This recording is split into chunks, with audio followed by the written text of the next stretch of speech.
जन जन के बीच में आप लोग पहुंचाते रहना। धर्म के प्रचार प्रसार में अपने तन से योगदान देते रहना। अगर आपके शरीर से धर्म का प्रचार होगा, ये पुण्य फल आपको भी प्राप्त होगा।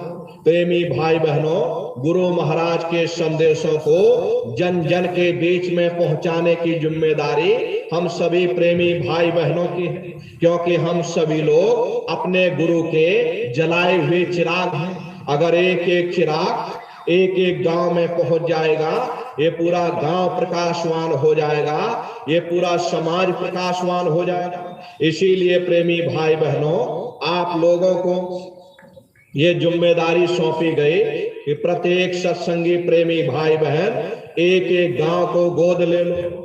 एक एक गांव की जिम्मेदारी आप सभी लोग उठा लो। भाई, हम इस गांव की जिम्मेदारी उठाते हैं। हम इस गांव के लोगों को शाकाहारी बनाएंगे, इस गांव के लोगों को सदाचारी बनाएंगे, इस गांव के लोगों को भजनानंदी बनाएंगे, इस गांव के लोगों को संगत के साथ जोड़ेंगे। अगर आप सभी लोग एक एक गांव की जिम्मेदारी उठा लोगे तो हिंदुस्तान में गांव कम पड़ जाएंगे, सत्संगियों की संख्या कम नहीं पड़ने वाली। इसलिए प्रेमी भाई बहनों, ये सेवा करने की जिम्मेदारी आप सभी प्रेमी भाई बहनों की है। गुरु महाराज के संदेशों को जन जन के बीच में पहुंचाने का काम ये आप लोगों का है। ये काम कोई साधु महात्माओं का ही नहीं है। ये ठेका केवल साधु महात्माओं ने ही नहीं ले रखा कि धर्म का प्रचार केवल साधु महात्मा ही करेंगे। अरे आप तो सबसे बड़े साधु हो, दुनिया के साधु, ये तो आप पर निर्भर हो। आप सबसे बड़े साधु हो। अपने मेहनत और ईमानदारी से आप कमाते खाते हो, जो समय मिलता उसमें धर्म का प्रचार करते। आप सबसे बड़े साधु, आपकी जिम्मेदारी बनती है कि धर्म के प्रचार में अपने तन से योगदान दे दिया जाए, वरना ये तन तुम्हारा जा रहा, ऊपर जा करके तुमसे पूछा जाएगा कि भाई मैंने जब तुमको मनुष्य शरीर दिया, इस मनुष्य रूपी मंदिर में बैठकर तुमने क्या किया। उस समय तुम कहने योग्य हो जाओगे, नहीं हमने धर्म का प्रचार किया, हमने इतने लोगों को शाकाहारी सदाचारी बनाया, इतने लोगों को भजनानंदी बनाया। वही तुम्हारे लेखे जोखे में लिखा जोखा जाएगा। इसलिए प्रेमी भाई बहनों, ये जिम्मेदारी आप सभी प्रेमियों को सौंपी गई। प्रत्येक सत्संगी प्रेमी भाई बहन एक एक गांव को गोद ले लो। एक एक गांव की जिम्मेदारी उठा करके गुरु महाराज के स्वप्न को साकार करो। गुरु महाराज ने जो स्वप्न देखा, बच्चा गांव गांव में भजन केंद्र की स्थापना हो, गांव गांव में सत्संग होने लग जाए, गांव गांव में भजन होने लग जाए। जब गांव बदल जाएगा, ये पूरा समाज बदल जाएगा, निश्चय ही कलयुग में सतयुग आ जाएगा। इसीलिए आप लोगों के बीच में ये मेहनत की जा रही है। उत्तर प्रदेश में जिले बाई जिले, ब्लॉक वाई ब्लॉक कार्यक्रम किए जा रहे हैं। एक एक जिले में 20-20 ब्लॉक, 15-15 ब्लॉक, 22-22 ब्लॉक हैं। सभी ब्लॉकों में कार्यक्रम इतने किए जा रहे हैं। ये मेहनत इसीलिए की जा रही ताकि आप सभी लोग निचले स्तर से अपने संगठन को मजबूत करो, ब्लॉक स्तर पर अपने संगठन को मजबूत करो, ब्लॉक से भी नीचे जा करके न्याय पंचायत स्तर पर अपने संगठन को मजबूत करो, फिर गांव गांव गोद लेकर के गांव गांव में अपना संगठन मजबूत करो। प्रेमी भाई बहनों, धर्म के प्रचार के लिए ये मेहनत इसीलिए की जा रही है। आप सभी लोग ये मेहनत करिएगा। देखिए, अभी राजस्थान का ये काफिला होने जा रहा, 82 दिन का ये काफिला होगा। गुरु महाराज की दया कृपा से 82 दिन के लिए राजस्थान की धरती पर जाएंगे। गुरु महाराज की दया कृपा होगी, 82 दिन राजस्थान के कोने कोने में। अब आप ये समझ लीजिए कि पूरे राजस्थान में कुल 32 या 33 जिले लगभग होंगे। 32 या 33 जिले में 82 दिन का ये कार्यक्रम होगा। तो कितने चारों तरफ से पूरे राजस्थान को तहसील स्तर पर ये कार्यक्रम हो रहे हैं। ये मेहनत आप लोगों के बीच में की जा रही। और राजस्थान से लौटने के बाद में फिर भंडारे की तैयारी। दादा गुरु महाराज का भंडारा 1 दिसंबर से और 5 दिसंबर तक ये भंडारे का कार्यक्रम होगा। उसकी तैयारी के लिए मात्र 14 दिन मिलेंगे। 14-15 दिन में दादा गुरु महाराज के भंडारे की तैयारी करेंगे। उसके बाद भंडारा के बाद और फिर काफिला निकलेगा, फिर आपके महाराष्ट्र में, महाराष्ट्र के बाद फिर कर्नाटक में, कर्नाटक के बाद फिर गुजरात में, गुजरात के बाद फिर सौराष्ट्र में, इधर आपके द्वारका तक चले जाएंगे। और प्रेमी भाई बहनों, फिर होली के अवसर पर फिर वापस लौटेंगे। होली का कार्यक्रम करने के बाद में फिर प्रेमी भाई बहनों अप्रैल के महीने में, चूंकि अप्रैल के महीने में गेहूं की कटाई होती है, भूसे की खरीद फरोख्त होती है, उस समय हम वहीं पर रहते हैं, क्योंकि उस समय भूसा खरीदा जाता है। अपनी गौशाला में हजारों हजार गाय हैं, भूसे का प्रबंध अप्रैल के महीने में किया जाता है। इसलिए अप्रैल के महीने में वहीं पर रुक करके और भूसा लिया जाएगा। उसके बाद मई के महीने में फिर गुरु महाराज का भंडारा करने के बाद फिर जून के महीने में बिहार का दौरा हो, और बिहार करने के बाद फिर गुरुपूर्णिमा के लिए वापस आएंगे। और गुरुपूर्णिमा करने के बाद में फिर अगस्त में फिर काफिला निकलेगा। फिर ये आपके मध्य प्रदेश, मध्य प्रदेश से छत्तीसगढ़, छत्तीसगढ़ से उड़ीसा, उड़ीसा से पश्चिम बंगाल, पश्चिम बंगाल से फिर झारखंड, झारखंड से होते हुए नेपाल होते हुए फिर दिसंबर के महीने में वापस आएंगे। 2 साल की पूरी रूपरेखा बन करके तैयार। ये मेहनत इसीलिए की जा रही ताकि आप सभी लोग भी उठ खड़े हो, आप सभी लोग भी चेत जाएं, आप भी अपने स्तर से मेहनत करो। धर्म के प्रचार में अगर हम सभी लोग मिल करके अपने गुरु के संदेशों को जन जन के बीच में पहुंचाएंगे, निश्चय ही गुरु महाराज का स्वप्न साकार होगा, घर घर में झंडा लहराएगा। जय गुरुदेव नाम महात्माओं की वचनवाणियां कभी व्यर्थ नहीं जाती। प्रेमी भाई बहनों, वक्त का इंतजार राम ने भी किया था, वक्त का इंतजार कृष्ण ने भी किया। अरे आप भी समय का इंतजार करो, एक एक वचनवाणी गुरु महाराज की सत्य साबित होगी। देखिए, गुरु महाराज जो भी कह करके गए, आप लोगों के बीच में आ रहा। गुरु महाराज ने कहा था, बच्चा ऐसी ऐसी बीमारियां आएंगी, डॉक्टरों की बुद्धि काम नहीं करेगी। ये क्या है? ये तो कुछ भी नहीं, आगे वो समय आ रहा, कोहराम मचेगा। इसलिए प्रेमी भाई बहनों, आप लोग एक ही निशाना रखो, गुरु महाराज के संदेशों को जन जन के बीच में। जो समय आएगा, जैसा आएगा, अगर हम लोग अपने गुरु पर भरोसा रखेंगे, मालिक के संदेशों को जन जन के बीच में पहुंचाते रहेंगे, भजन ध्यान सुमरन करते रहेंगे, निश्चय इस संसार रूपी अग्नि से कुछ ठंडक हमको आपको मिलती रहेगी, वरना इस अग्नि में एक एक करके सब जल जाएंगे। इसलिए प्रेमी भाई बहनों, उस समय से यदि बचना है, समय से यदि बचाव करना है, तो अपने रास्ते पर चलते हो। धर्म के रास्ते पर आगे सबको चलना पड़ेगा। अगर धर्म के रास्ते पर नहीं चलोगे तो प्रेमी भाई बहनों, आप जानो आपका काम। महात्माओं ने कोई कोर कसर नहीं छोड़ी, अपना पूरा जीवन महात्माओं ने जीवों को समझाने के लिए निकाल दिया। कबीर साहब से लेकर के जितने भी महात्मा हुए, सभी महात्माओं ने जीवों को समझाने के लिए अपना पूरा जीवन समर्पित कर दिया। लेकिन प्रेमी भाई बहनों, हम लोगों का दुर्भाग्य है कि हम लोग समय रहते हुए महात्माओं को पहचान नहीं पाते, महात्माओं को पहचान नहीं पाते। अगर पहचान लिया होता, राम को वनवास न जाना पड़ता। अगर पहचान लिया होता तो प्रेमी भाई बहनों, ये दुर्दशा न होती। इसीलिए महात्माओं ने कहा, समय रहते हुए वचनवाणियों को पकड़ लो और पकड़ करके अपने रास्ते पर चल पड़ो, धर्म के रास्ते पर चल पड़ो। धर्म का रास्ता यही है जो आपको बताया जा रहा। मेहनत और ईमानदारी से काम करो, गृहस्थ आश्रम में रहो, कोई आपको घर बार नहीं छुड़ाया जा रहा, कोई आपको बाल बच्चे नहीं छुड़ाए जा रहे। अरे आप अपने बाल बच्चों के साथ रहो, आप गृहस्थ आश्रम में रहो, मेहनत और ईमानदारी से काम करो, अपने अपने घरों में भजन ध्यान सुमरन बराबर करते रहना, और जो समय मिले उसमें धर्म का प्रचार करते रहना। गुरु महाराज के संदेशों को जन जन के बीच में पहुंचाते रहना। अरे प्रेमी भाई बहनों, तुम अपने गुरु का काम करोगे, गुरु तुम्हारा काम करेंगे। दया की देने की, प्रेमी भाई बहनों, दया देने का एक बहाना होता है। किस बहाने दया दी जाए? आखिर वो बहाना, वो माध्यम भी होना चाहिए। अगर मुफ्त में दया दी जाएगी, मुफ्त की चीज हजम नहीं होती प्रेमी भाई बहनों। लेकिन अगर मेहनत और परिश्रम करके अगर आपको वो चीज मिलेगी, निश्चय ही प्रेमी भाई बहनों आपको उसकी कद्र होगी। इसलिए मेहनत और परिश्रम करो, गुरु महाराज के संदेशों को जन जन के बीच में पहुंचाओ, धर्म का प्रचार करो। सभी प्रेमी भाई बहन मिलजुल करके प्रेम और प्यार के साथ में आपस में हिल मिल करके रहो।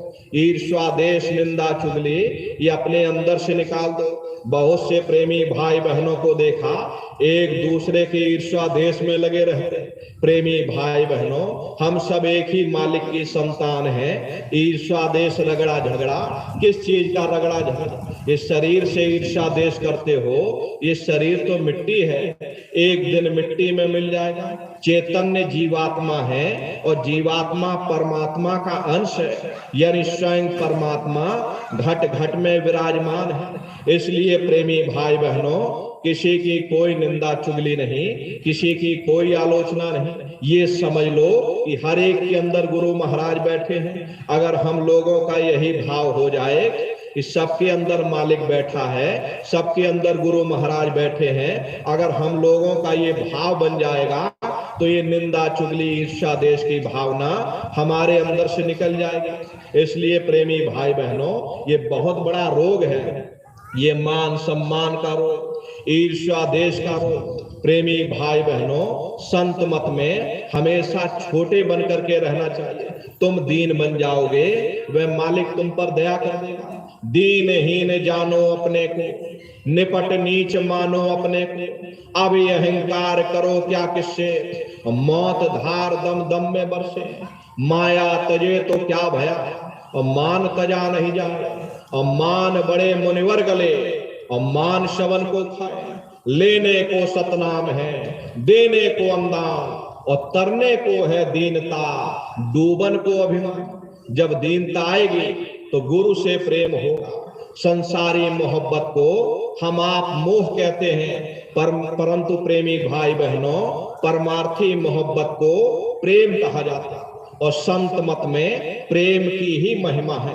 जब साधक को अपने गुरु से प्रेम होगा तो जैसे एक चिंगारी घास के ढेर को जलाकर राख कर देती, ऐसे ही गुरु साधक के अच्छे बुरे विकारों को जलाकर साफ करते हैं। इसलिए प्रेमी भाई बहनों, ये मान सम्मान की गठरी अपने अंदर से निकाल दो। बहुत से लोगों को हमने देखा दरबार में आकर के वो भी मान सम्मान की इच्छा रखते हैं कि हमको दरबार में भी मान सम्मान मिले। हरे प्रेमी भाई बहनों, मान सम्मान की इच्छा अगर तुम दरबार में आकर के रखोगे तो तुम परमार्थ के रास्ते पर कैसे चल पाओगे? बहुत से प्रेमियों को देखा गया, अगर उनको जिम्मेदारी से मुक्त कर दिया जाए, मान लो किसी जिले की कोई जिम्मेदारी किसी को सौंपी गई, मान लो किसी को मुक्त कर दिया, तुरंत उसका मन खराब हो जाए। भक्ति और शक्ति सब खूंटे पर टंग जाती है, एक मिनट में अपना भाव प्रकट कर देते। तो प्रेमी भाई बहनों, ये हमको आपको समझना पड़ेगा। ये प्रेमी भाई बहनों, ये बहुत बड़ा खोड़ा है, ये नासूर है परमार्थ के रास्ते पर। प्रेमी भाई बहनों, इसीलिए आपको चलाया जाता है, वही मालिक की मौज में रहो, उनकी रजा में रहो, जैसा वो हुक्म करें उस हुक्म पर चलना सीखो।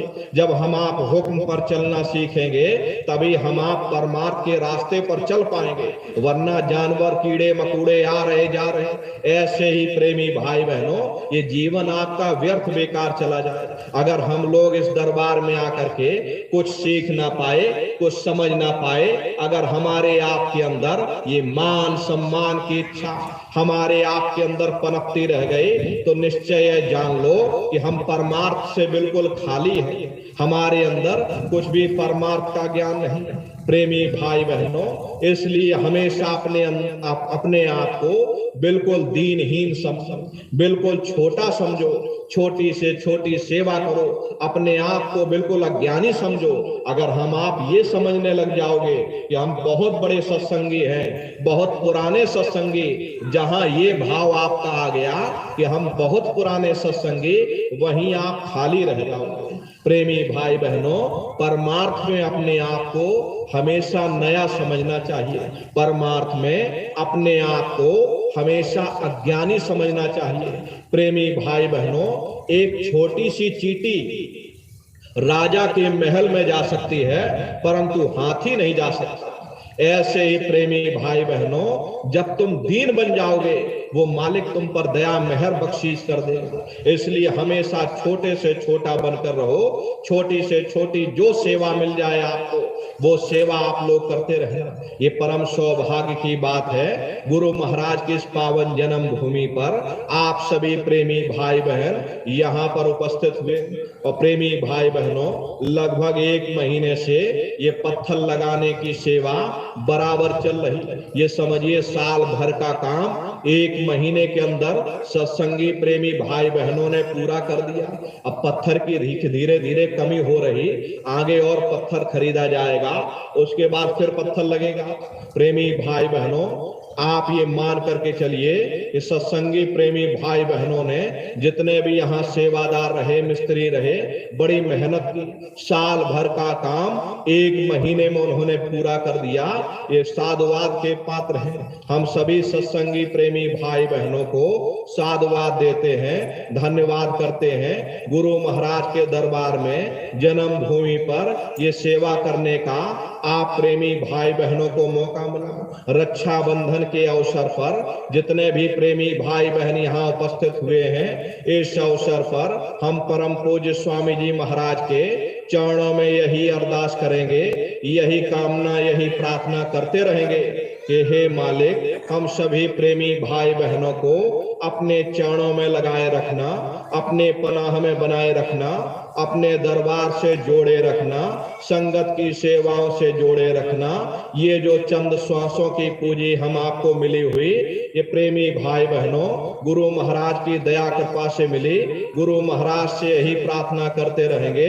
हम सभी प्रेमी भाई बहनों को ये पूंजी जो मिली है, इस पूंजी को संगत की सेवाओं में और भजन में लगा देना। हे मालिक, हम सभी प्रेमी भाई बहनों पर दया कृपा बनाए रखना। इन्हीं शुभकामनाओं के साथ, इसी अरदास के साथ आप सभी प्रेमी भाई बहनों को रक्षाबंधन की हार्दिक शुभकामनाएं। बहुत बहुत साधुवाद। आप सभी प्रेमी भाई बहन यहाँ पर उपस्थित हुए, आप लोगों को बहुत बहुत साधुवाद। जितने सत्संगी प्रेमी भाई बहन सेवा में लगे हुए हैं, आप लोगों को भी बहुत बहुत साधुवाद। गुरु महाराज की दया कृपा से आगे फिर जब मौका मिलेगा, फिर जन्म भूमि पर सेवा के लिए आह्वान किया जाएगा। आप सभी लोग फिर पधारिएगा। हम चाहते हैं गुरु महाराज की दया कृपा से गुरु महाराज की जन्म भूमि पर ये मंदिर निर्माण कार्य जल्द से जल्द पूरा हो जाए। प्रेमी भाई बहनों, गुरु महाराज की दया कृपा, आप प्रेमी भाई बहनों के सहयोग से देखिए इतनी विशाल धरोहर बन के तैयार हो गई। अब आगे गुरु महाराज की समाधि भी बनेगी, मालिक की दया कृपा रहेगी तो समाधि पर भी जोर दिया जाएगा, वो भी बन करके तैयार होगी। कुछ अड़चन है, लेकिन अड़चनों को दूर करके मालिक की दया कृपा से फिर उसकी भी शुरुआत की जाएगी। गुरु महाराज की दया कृपा और प्रेमी भाई बहनों के सहयोग से ये सभी सेवाएं बराबर चल रही। ये राजस्थान का जो दौरा हो रहा, इस दौरे में सेवादारों की जरूरत होगी। पंडाल में सेवादारों की जरूरत, भंडारे में सेवादारों की जरूरत, जो वाहन गाड़ी चलाते हैं ड्राइवरों की जरूरत भी पड़ेगी। जो प्रेमी भाई बहन राजस्थान में आप लोग काफले में अपना योगदान देना चाहते हैं, आप लोग अपना अपना नाम ऑफिस कार्यालय में लिखा दीजिएगा। प्रेमी भाई बहनों, सेवा का आप लोगों को मौका मिलेगा। इसी के साथ अब हम अपनी वाणी को विराम देते हैं। यदि कोई गलती, कोई भूल चूक हमसे हुई हो तो प्रेमी भाई बहनों, हम छोटे हैं, आप सभी लोग हमारी माताएं बहनें, बूढ़े बुजुर्ग, हमको छोटा समझ करके आप सभी प्रेमी भाई बहन हमको क्षमा करेंगे। और प्रेमी भाई बहनों, अभी 2-3 दिन और यहाँ रुकेंगे, ये छोटे मोटे काम हैं, इसको निपटा करके उसके बाद मथुरा की तैयारी करेंगे।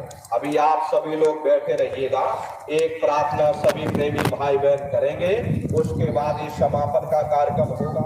तो प्रेमी भाई बहनों, प्रेम और प्यार के साथ मालिक के पावन नाम का आप सभी लोग उच्चारण करिए। बोलो जय गुरुदेव,